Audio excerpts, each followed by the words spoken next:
DSC preparation కి మిగిలిన తక్కువ సమయాన్ని డిఎస్సి 2024 యాప్ లేదా DSC2024.com తో జాబ్ ని సాధించండి. అమరావతి పునః ప్రారంభ వేడుక ఇన్విటేషన్ మారింది.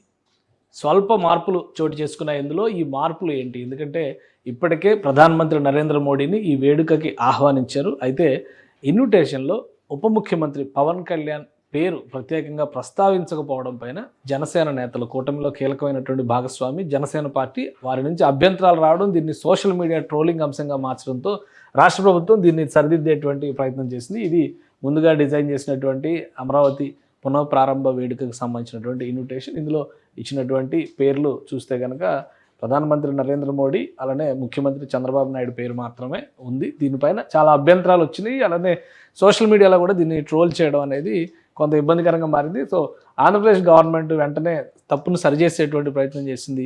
ఇమీడియట్గా ఇన్విటేషన్ని మార్పు చేసింది. ఈ కొత్తగా తాజాగా చేసినటువంటి ఇన్విటేషన్ ఇది. ఇందులో పవన్ కళ్యాణ్ పేరును కూడా యాడ్ చేశారు. అమరావతి అంటే ఉప ముఖ్యమంత్రి పవన్ కళ్యాణ్ హోదాతో ఉన్నారు కాబట్టి మామూలుగా అయితే మంత్రులు అండ్ మినిస్టర్స్ అని చెప్పని యాడ్ చేశారు అందులో.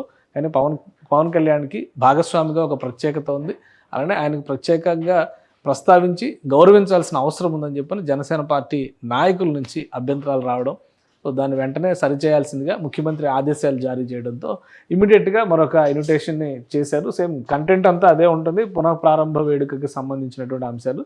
ముఖ్య అతిథిగా ఆంధ్రప్రదేశ్కి భారత ప్రధానమంత్రి నరేంద్ర మోడీ వస్తారు. ఇక ఆంధ్రప్రదేశ్కి సంబంధించి రాష్ట్ర ముఖ్యమంత్రి పేరు, ఆ కింద పవన్ కళ్యాణ్ పేరును కూడా యాడ్ చేశారు. మొత్తం మీద సోషల్ మీడియాలో ట్రోలింగ్స్ రావడము, అదేవిధంగా కూటమిలో ఒక చిచ్చు పెట్టేటువంటి అంశంగా ఇది మారిపోవడం, దీనిపైన ఎక్కువ చర్చ జరగడం, ఏమాత్రం అవకాశం ఇవ్వకూడదు అనేటువంటి నిర్ణయంతో ఏపీ సీఎం ఇమ్మీడియట్గా ఈ తప్పును సరిచేయాల్సిందిగా అధికారులకి ఆదేశించారు.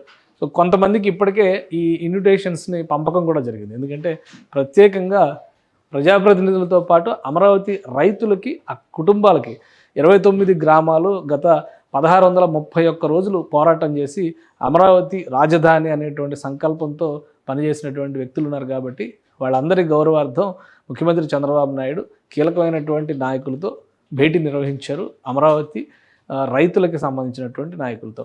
అలానే ఆయా కుటుంబాలకు వెళ్ళి ప్రత్యేకంగా తెలుగుదేశం, జనసేన పార్టీ, బీజేపీ నాయకులందరూ కూడా ఈ ఇన్విటేషన్స్ని ఇప్పుడు పంపిణీ చేస్తున్నారు అమరావతి గ్రామాల్లో. అలానే ప్రజాప్రతినిధులకి ఆహ్వానం పంపించారు.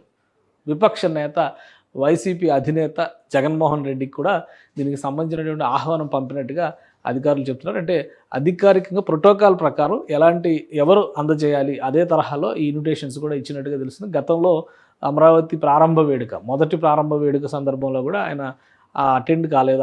ఆ సందర్భంలో ఈసారి అటెండ్ అవుతారా లేదా అనేది ఒక ఆసక్తిగా మారినటువంటి అంశం. సో మొత్తం మీద అమరావతి రైతాంగం, అమరావతి ప్రజానీకం, చుట్టుపక్కల ఉన్నటువంటి జిల్లాల నుంచి కూడా పెద్ద ఎత్తున వస్తారు. ప్రధానమంత్రి నరేంద్ర మోడీ సభకి దాదాపు 5 లక్షల మంది అటెండ్ అవుతారనేటువంటి అంచనా ఉంది. అదే క్రమంలో దాదాపుగా 1.5 కిలోమీటర్ వరకు ప్రధానమంత్రి రోడ్ షో ఉంటుంది, అది కూడా అమరావతి ప్రాంతంలోనే. సో దీనికోసం ప్రత్యేకంగా సీడాక్సిస్ రోడ్ నుంచి టోటల్గా గ్రీనరీతో అభివృద్ధి చేస్తున్నారు. చుట్టుపక్కల చాలా వరకు చెట్లు పెంచారు. అదనంగా ఇప్పుడు బ్యూటిఫికేషన్ ప్రక్రియని అమరావతి డెవలప్మెంట్ కార్పొరేషన్, ABCRDF ప్రత్యేకంగా ఫోకస్ చేసింది. సో ఆ ప్రధానమంత్రి వెహికల్ వెళ్ళేటువంటి ప్రాంతం, ఈ యాత్ర రోడ్ షో జరిగేటువంటి ప్రాంతం దాదాపు 1 కిలోమీటర్ ఉంటుంది. అక్కడే ఒక 50,000 మంది ప్రజానీకం వచ్చి ప్రధానికి ఆహ్వానం పలుకుతారనేటువంటి సంకేతాలను ఇప్పటికే అధికార యంత్రాంగం ఇచ్చింది. సో దీనికి తగ్గట్టుగా ఏర్పాట్లు చేస్తున్నారు. భారీ వేదిక, దాదాపుగా ఒక 50,000 మంది కూర్చునేటువంటి అవకాశం ఉంటుంది. మొత్తంగా అన్ని ప్రాంతాల నుంచి, చుట్టుపక్కల జిల్లాల నుంచి, రాష్ట్రంలోని మిగిలిన ప్రాంతాల నుంచి కూడా 5 లక్షల మంది వస్తారనేటువంటి అంచనాలు ఉన్నాయి. ఈ నేపథ్యంలో పెద్ద ఎత్తున ఏర్పాట్లు చేస్తున్నారు. ఎక్కడ ఎలాంటి లోటుపాట్లు రాకుండా అధికార యంత్రాంగం జాగ్రత్తలు తీసుకున్నారు.